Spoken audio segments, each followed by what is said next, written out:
살고 지고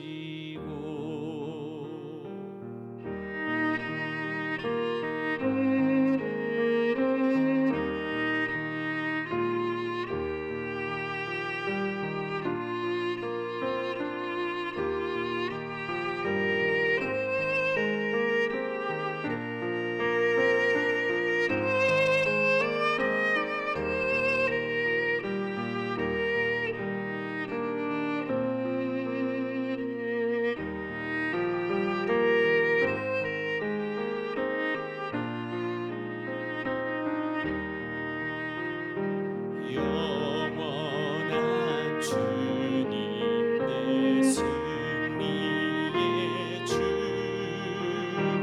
하늘의 기쁨을 주옵소서 어떠한 고난이 닥쳐와도 만유의 주여 소망 되소서.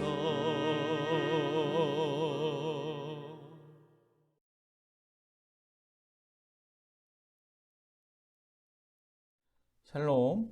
오늘 아침 하나님께서 우리에게 주시는 말씀은 마가복음 3장 13절에서 19절입니다. 제가 봉독하겠습니다. 또 산에 오르사 자기가 원하는 자들을 부르시니 나아온지라. 이에 12를 세우셨으니 이는 자기와 함께 있게 하시고 또 보내사 전도도 하며 귀신을 내쫓는 권능도 가지게 하려 하심이로라. 이 12를 세우셨으니 시몬에게는 베드로란 이름을 더하셨고 또 세베대의 아들 야고보와 야고보의 형제 요한이니 이 둘에게는 보아너게 곧 우레의 아들이란 이름을 더하셨으며 또 안드레와 빌립과 바돌로메와 마테와 도마와 알페우의 아들 야고보와 및 다데오와 가나나인 시몬이며 또 가룟 유다니 이는 예수를 판 자더라. 샬롬. 오늘 말씀 예수님께서 제자들을 부르신 장면에 대한 말씀입니다. 오늘 말씀 13절을 보면 또 산에 오르사 자기가 원하는 자들을 부르시니 나아온지라 이렇게 되어 있습니다. 여기서 자기가가 제자들인지 예수님인지에 따라 해석이 크게 달라지겠죠. 얼핏 읽으면 자기가 원하는 자들을 묶어서 읽어서 자원하는 자들을 부르셨나? 이렇게 읽을 수도 있습니다. 그러나 여기에서 자기가는 예수님을 뜻합니다. 공동번역 성경으로 보면 마음에 두셨던 사람들을 부르셨다 이렇게 되어 있습니다. 바로 이 부분이 부르심의 본질인데요. 사실 하나님을 위해 산다고 쓰임받겠다고 하는 사람들의 대부분의 부르심의 위치가 어디 있는지 살펴보면 주님께서 나를 부르셨다보다 내가 주님께 자원했다의 경우가 생각보다 많은 것을 볼 수 있습니다. 부르심의 주체가 하나님이 아니라 자기 마음에 있는 것이죠. 오늘 이 말씀은 부르심의 주체가 우리의 마음이 아니라 하나님께 있음을 분명하게 말하고 있습니다. 그리고 그래야지만 주님 가신 길을 따라가는 십자가의 길이 더욱 분명한 것이죠. 예수님께서 제자들을 부르신 다른 장면들을 한번 살펴볼까요? 마가복음 1장 17절 18절입니다. 예수께서 이르시되 나를 따라오라. 내가 너희로 사람을 낚는 어부가 되게 하리라 하시니 곧 그물을 버려두고 따르니라. 예수님께서 나를 따라오라 먼저 말씀하시고 제자들이 따릅니다. 마가복음 2장 14절입니다. 또 지나가시다가 알페오의 아들 레위가 세간에 앉아있는 것을 보시고 그에게 이르시되 나를 따르라 하시니 일어나 따르니라. 레위를 부르실 때도 마찬가지입니다. 나를 따르라 먼저 부르시니 일어나서 따릅니다. 오늘 우리가 부르심의 위치가 어디에 있는지 잘 확인할 필요가 있습니다. 부르심의 위치가 나의 마음에 있습니까? 그러면 나의 마음이 바뀌고 흔들리면 부르심도 바뀌고 흔들리겠죠. 그러나 우리의 부르심의 위치가 주님의 음성에 있다면 어떻게 됩니까? 우리의 마음과 상관없이 하나님께서 나를 부르셨다는 사실이 변하지 않기 때문에 그 변함없는 주님의 변치 않은 음성이 나를 부르셨기 때문에 나의 부르심이 단단하고 확고한 것입니다. 오늘 주님의 이 부르심은 무엇을 위한 부르심입니까? 14절 15절입니다. 이에 12를 세우셨으니 이는 자기와 함께 있게 하시고 또 보내사 전도도 하며 귀신을 내쫓는 권능도 가지게 하려 하심이로라. 주님이 우리를 부르신 가장 첫 번째 이유는 함께 있기 위함입니다. 우리는 늘 변화를 갈망합니다. 나의 이 죄악된 모습을 벗어버리고 조금이라도 더 주님을 닮기 원합니다. 그러나 주님을 닮지 못하고 여전히 죄악된 모습으로 인해 늘 절망하지요. 이럴 때 우리가 가장 먼저 알아야 할 것이 있습니다. 주님과 동행하지 않는 사람은 절대로 변하지 않습니다. 우리가 주님과 함께 있어야 주님을 닮을 수 있습니다. 함께 있지도 않은데 어떻게 닮겠습니까? 어떻게 변화되겠습니까? 주님은 먼저 우리와 함께 있기 위하여 부르셨습니다. 부르심의 두 번째 이유는 전도하기 위함입니다. 또 보내사 전도도 하며라고 했습니다. 예수님께서는 자신의 부르심을 전도라고 하셨습니다. 지금의 기독교를 부르는 여러 가지 이름이 이전에 있었는데요. 가장 초기에 불렸던 대중적인 이름 중 하나가 바로 도였습니다. 길입니다. 마가복음에서는 길 위에 계신 예수님을 따르는 장면이 많이 등장하는데, 그리고 예수님께서 또 해당해서 도를 가르치십니다. 이 도를 전하는 것을 바로 전도라고 합니다. 예수님께서는 많은 이적을 베푸신 후에 사람들이 많이 모였지만 다른 여러 마을들로 다니면서 전도하셨습니다. 마가복음 1장 38절입니다. 이르시되 우리가 다른 가까운 마을들로 가자. 거기서도 전도하리니 내가 이를 위하여 왔노라 하시고, 이것이 바로 주님의 부르심이었습니다. 내가 이를 위하여 왔노라 말씀하시는 것입니다. 주님이 우리를 부르신 이유 마지막은 바로 귀신을 쫓기 위함입니다. 15절에 귀신을 내쫓는 권능도 가지게 하려 하심이로라 했습니다. 마가복음 1장 39절을 보면 이에 온 갈릴리에 다니시며 그들의 여러 회당에서 전도하시고 또 귀신들을 내쫓으시더라. 전도하는 것뿐만이 아니라 귀신을 내쫓는 것도 우리 주님의 부르심이었음을 우리가 확인할 수 있습니다. 그렇다면 오늘 말씀을 한번 종합해 보겠습니다. 내가 자원하여 부르심을 받은 것이 아니요 오직 주님께서 우리를 부르신 것입니다. 주님이 우리를 부르셔서 맡기신 일은 첫 번째는 주님과 함께하기 위함이요, 또 주님 하셨던 전도와 귀신을 내쫓는 일을 맡기시는 것입니다. 우리는 어떻게 이 부르심을 따라 살아갈 수 있을까요? 우리의 부르심이 나에게 있는 것이 아니라 주님께 있음을 알고 흔들리지 않는 소명의식을 가져야 하겠습니다. 또 주님과 동행하는 것이 첫 번째 부르심임을 깨닫고 늘 주님과 동행해야 하겠습니다. 또 전도도 해야겠죠. 그런데 귀신은 어떻게 내어쫓습니까? 여러분 근래 귀신 보신 적 있으십니까? 혹은 귀신 들린 자를 본 적이 있으십니까? 아마 없을 것입니다. 마가복음에 이렇게 많이 등장하는 귀신이 지금은 볼 수 없지 않습니까? 이것을 어떻게 해석해서 우리의 삶에 실천해야 할까요? 귀신의 영향력 아래 있는 사람은 자신의 지식, 감정, 의지, 전인격이 하나님의 영향 아래에 있는 것이 아니라 귀신의 영향 아래에 있어 하나님의 형상으로 변화됨 없이 세상의 권세에 휘둘려 사는 사람을 의미합니다. 최근에 충격적인 뉴스를 본 적이 있습니다. 얼마 전 국민에게 공분을 일으켰던 정인이 사건이 있었습니다. 그 양모가 교도소에 들어갔습니다.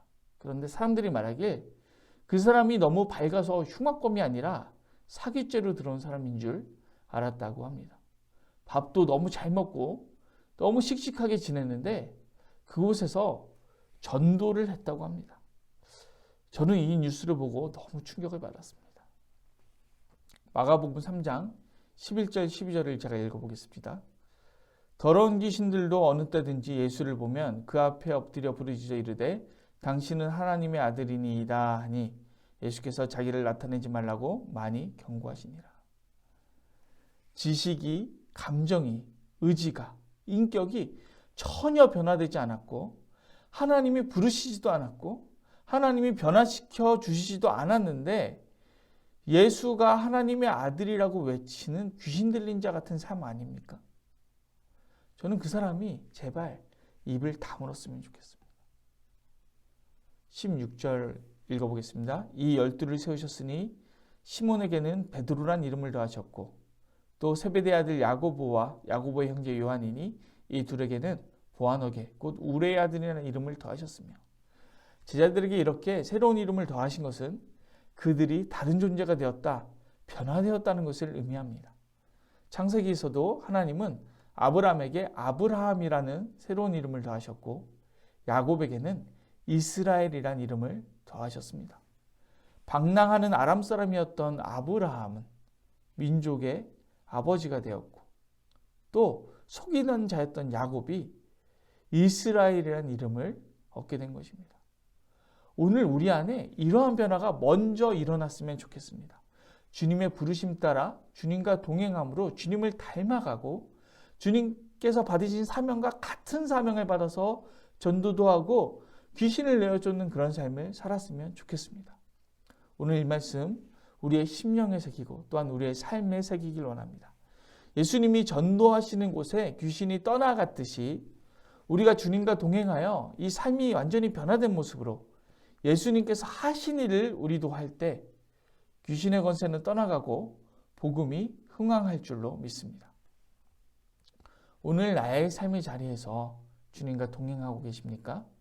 나의 가정에서, 직장에서, 학교에서, 학원에서, 사업체에서, 교회에서, 그 밖에 여러 공동체에서 주님과 동행하길 소망합니다. 또 그 자리에서 주님의 형상으로 변화된 모습으로 우리가 만나는 사람마다 전도하길 원합니다. 그래서 우리 주님께서 제자들의 이름을 변화시키기도 하셨지만 사도행전에서는 사람들이 예수를 따르는 자들을 그리스도인이라고 불렀듯이 우리가 우리 스스로를 그리스도인이라고 부르는 것이 아니라 세상 사람들이 우리를 그리스도인이라고 부르고 우리를 인정하기를 소망합니다. 그래서 우리의 삶에서 전도의 열매가 맺어지기를 간절히 소망합니다. 기도하겠습니다. 사랑이 많으신 하나님, 우리를 사랑하셔서 우리와 함께 있기 위하여 부르셨습니다. 정말로 부족하고 흠 많은 우리를 우리 구주 예수께서 하신 일과 같은 일을 시키려고 부르셨습니다. 그 부르심에 기쁨과 감사로 순종할 수 있도록 붙들어 주시옵소서. 주님과 동행하며 주님의 형상으로 변화되게 하시고 전도의 열매를 맺을 수 있게 역사하여 주시옵소서. 감사를 드리며 예수님의 이름으로 기도드립니다. 아멘.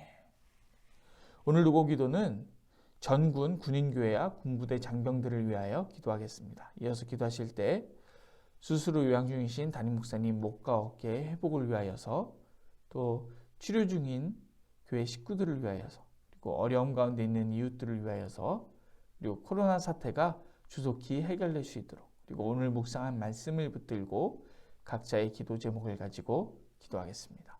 기도합니다.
네.